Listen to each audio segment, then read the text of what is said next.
Hi class, welcome to week 2 of live lecture for group. I am so excited to be doing week 2. Hopefully you guys have figured out how to use the Blackboard and all those things. And hopefully you're getting a hang of doing this class now online. I know it's only been 1 week, but hopefully we're kind of getting a feel for it. I just want to be mindful to keep reminding you about finding a group. It's really important that we find a group for you to record so that you can demonstrate some of your group skills that you're learning. This isn't about perfection, or you're not going to be Yalom. I don't know if anyone can be Yalom, but you're not going to be perfect at leading a group. Like, this is all about learning and trying to do something and trying to gain maybe some confidence, or maybe see areas that you need to grow. It's not meant to make you feel insecure or any of those things. I know sometimes filming yourself can be intimidating, but really this is for your development and your growth. Since we're online, not in person, we don't get to have like the interaction we would maybe if we were in a class together. So this is a way for you to have a group interaction. And hopefully the videos are working for you. I believe you just need your information to get on to see them through the library. And so you're observing a lot of group, which is maybe for some of you the first time you've ever watched a group, even though for all of us we've been part of groups. Whether we've called it a group or not, we've been part of some sort of group probably. So chapter 3, if you're looking into the Yalom book, and I'm not going to lie to you, the Yalom book can be a little dry. The text is small, so it can be sometimes the text can be a little small. It can be difficult to read. However, I want you to try to get through it because it's so important. It's a lot of the fundamentals of group. We're taking it kind of slow because we're going to go through that book and then we're going to go into the other textbook. But one of the main points in chapter 3 is talking about cohesiveness. And cohesiveness is something that's so important in any sort of group, right? Whether it be a Bible study, a psychoeducational group, a substance abuse group, or a grief group, or anything of that nature. It helps with success, right? And we probably all have been part of groups where there's been difficult people and you're just like, that person just ruins it for everybody. And so, sometimes that's unavoidable. We'll talk about potentially different kinds of groups where there's some screening involved, group rules, all those things. And that's where establishing boundaries in groups is so important. Having ground rules and things of that nature help sometimes alleviate things and allow some sort of calling out or confronting in a tactful, professional way. But cohesiveness allows more space for a person to be vulnerable, to share maybe things that are very deeply hurtful to them or painful. You feel safer. Whereas if there's kind of a person who they don't feel safe, it's going to cause people to clam up and shut down. We probably have experienced this even in friend circles where we have some friends that make it easier to, be open with, where other friends make you feel like you can't share your heart or your feelings or what's going on with you. So it's important for us to try to establish a level of cohesiveness, accepting one another, being supportive.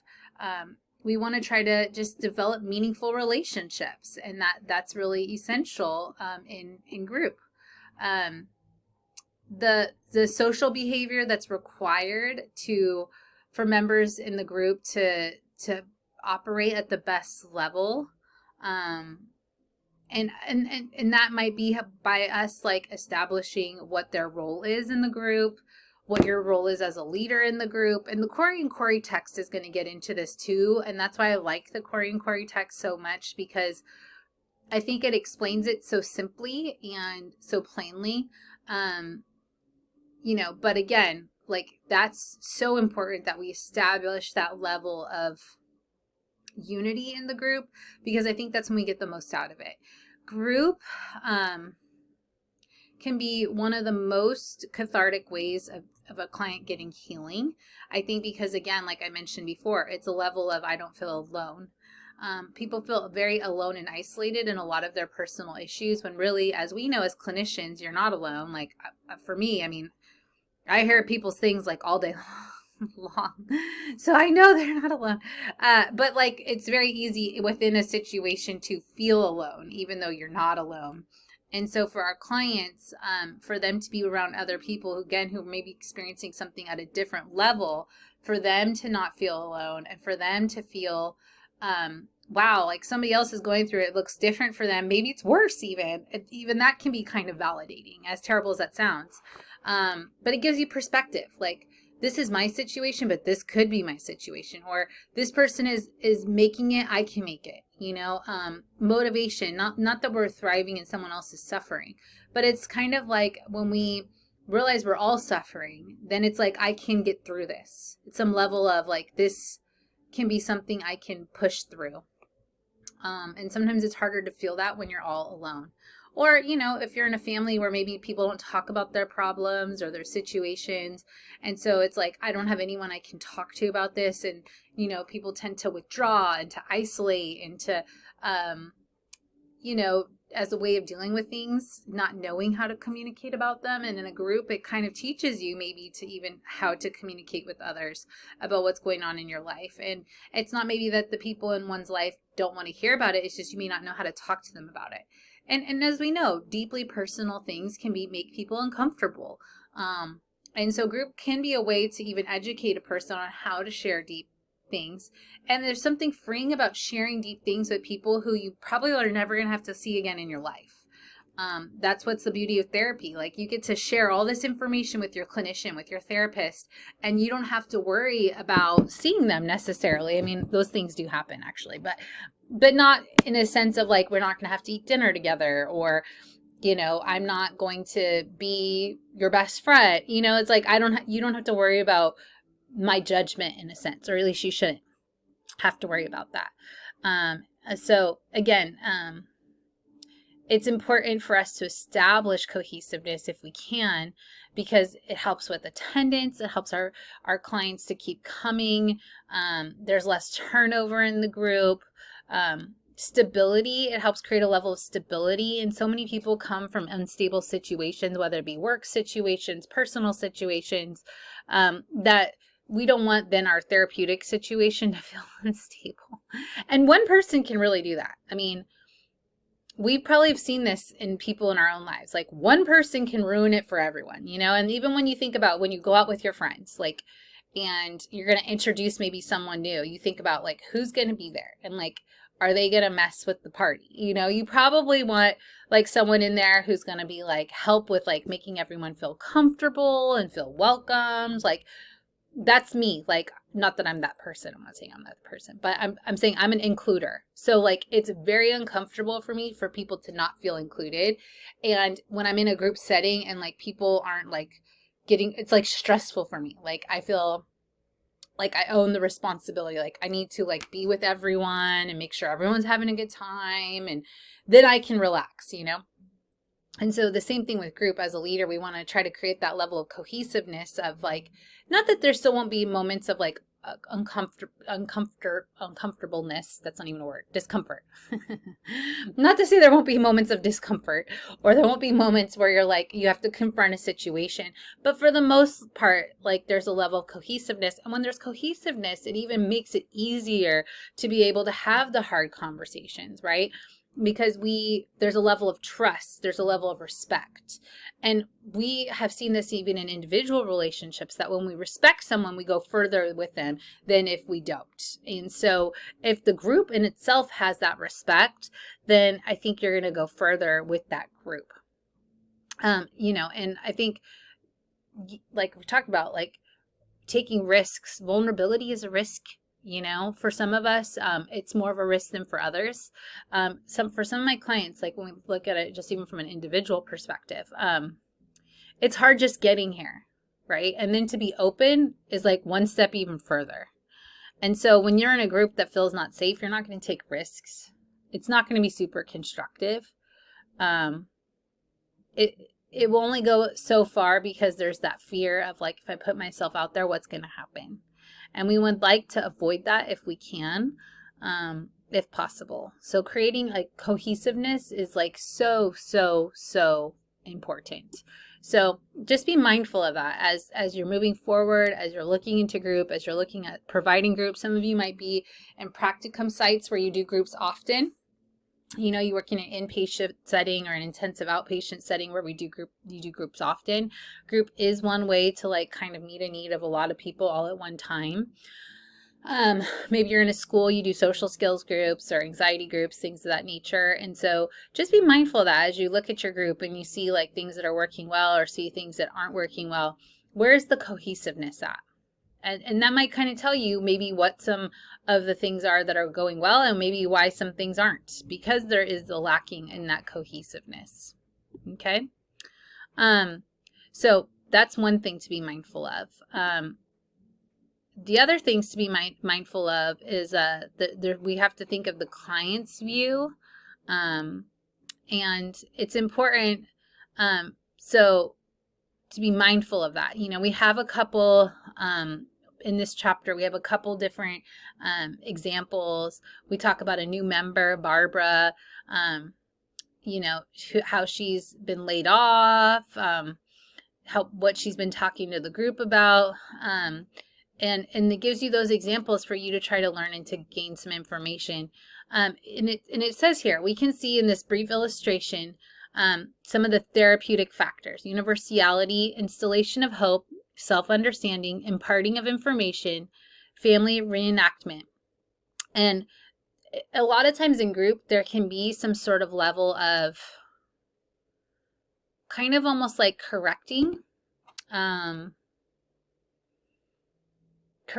maybe someone in the group might be able to be like the mom that you never had, or there might be able to be some sort of restructuring, like the way the group can be, it kind of might allow the person to have some healing, learning from someone else, or getting that validation from someone else that they didn't get from somebody in their own personal life.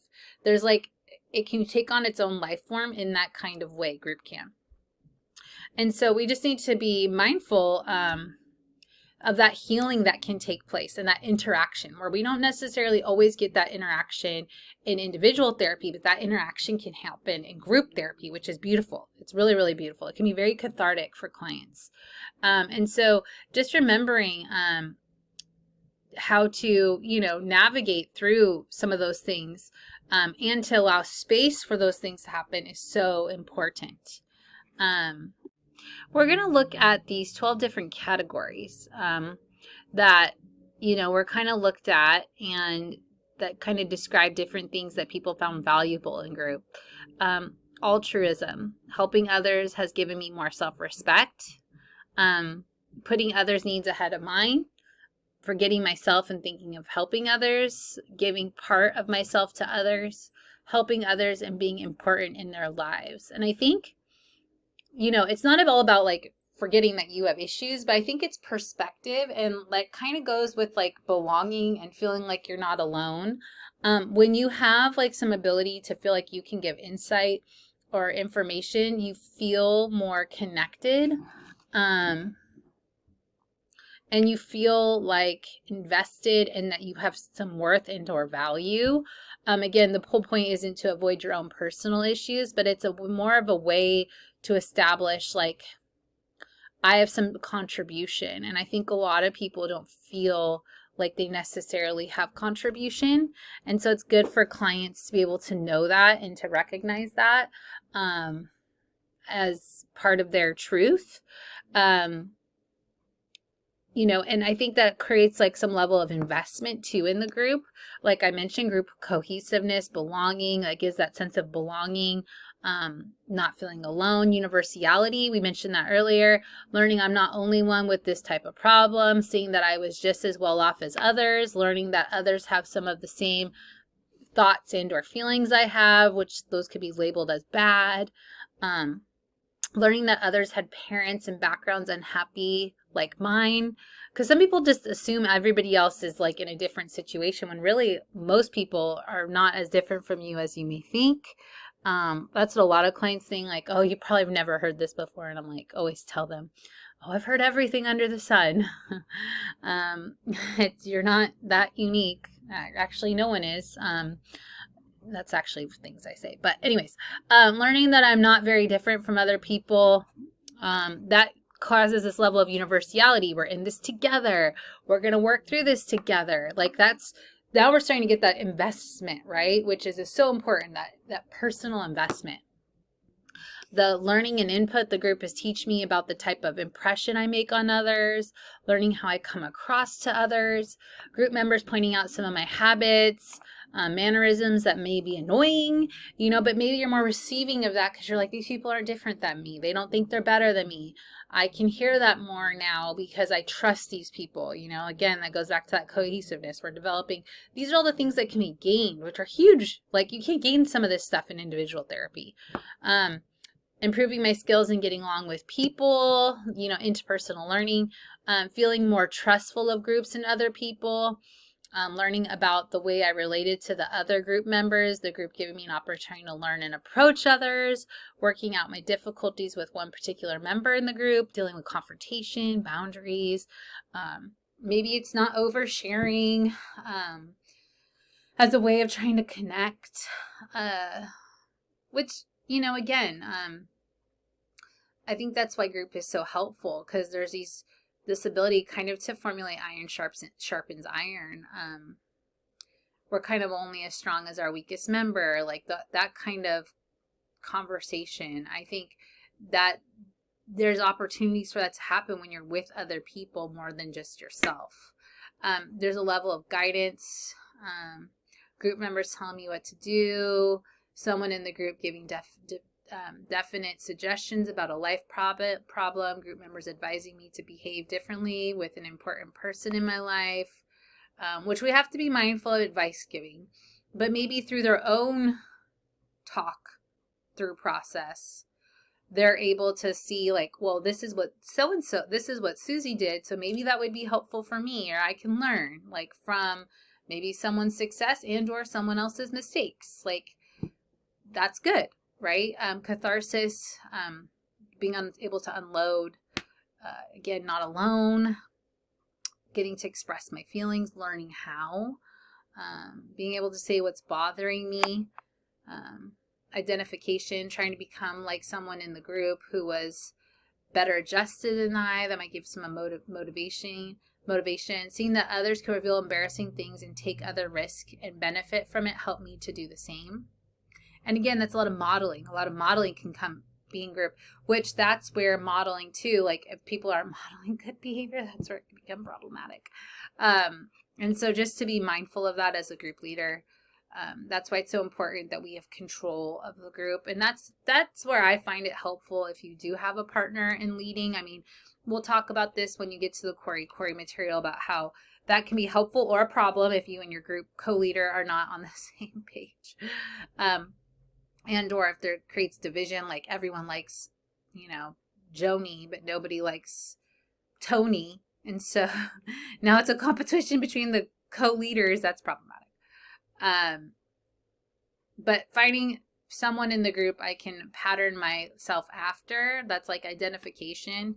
And assuming hopefully that person's in a positive way when we look at maybe inpatient settings and or in regards to like rehab or whatever, they talk about sponsorship or things of that nature, like people that you can model your life after, like they've had success in this area and this motivates me to have success and I want to learn from your success. Family reenactment, being in the group was in a sense like reliving and understanding my life in the family in which I grew up. Being in the group somehow helped me to understand old hang-ups that I had, which is huge. In the past with my parents, brothers, sisters, or other important people. Being in the group was in a sense like being in a family, only this time a more accepting and understanding family, which is huge when you sit with that and think about it. Because these are total strangers, no one who's known you your whole life or really knew anything about you before the moment they met you. That's huge to be able to establish that with people. self-understanding can happen in group. Learning the way I think and feel the way I do, discovering, accepting previously unknown and unacceptable parts of myself. Because even if we don't like something, we have to accept it and decide then what do we do with it, right?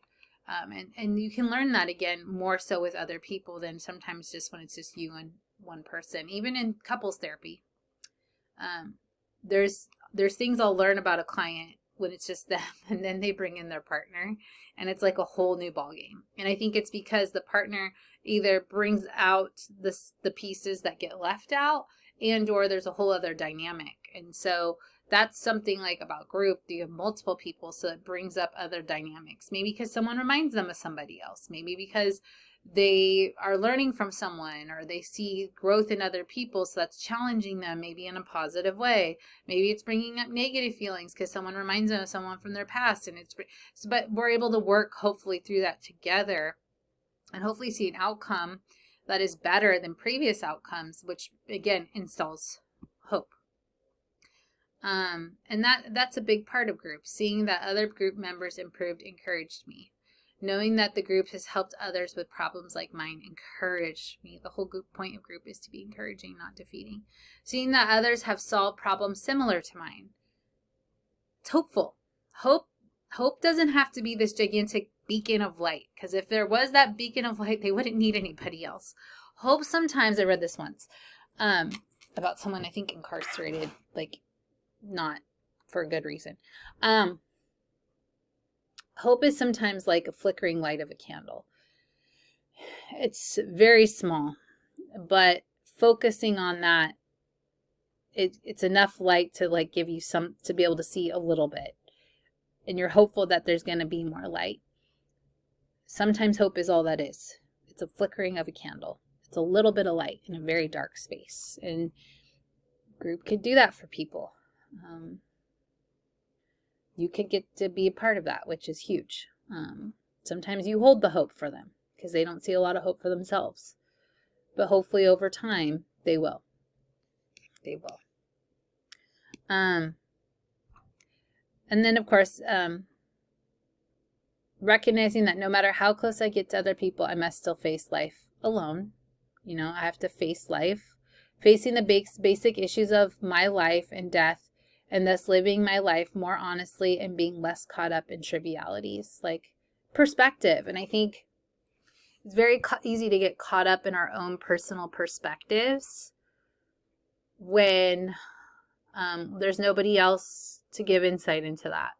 And so group, hopefully, you know, based on some of the things that we hopefully establish with our clients, will create an atmosphere where there might be an opportunity for a new perspective or a change of perspective. Hopefully for the better, not for the worse. Hopefully healthier. You know, not to say that's going to be easy. It could be challenging and hard. But I think it's beneficial. I recommend group all the time to clients because I think sometimes they can go further within that than they could with me by themselves. And the beauty about group is you could be in group and still see your individual psychotherapist. It would be like an in addition, you know. So hopefully you found this lecture helpful. Please read. It's 2 chapters because that's where you're going to gain further insight. There's still other recommendations for the week. Again, not requirements, but recommendations. I'm just double checking. There's the live lecture that will be posted. There's something like a PowerPoint just talking about setting up a social phobia group, and then a live demonstration of group for you to watch. So I hope this is helpful. You're in my office today. This is my office, my therapy office here. Anyways, that was a little side note. Have a great week, and I'll see you next week.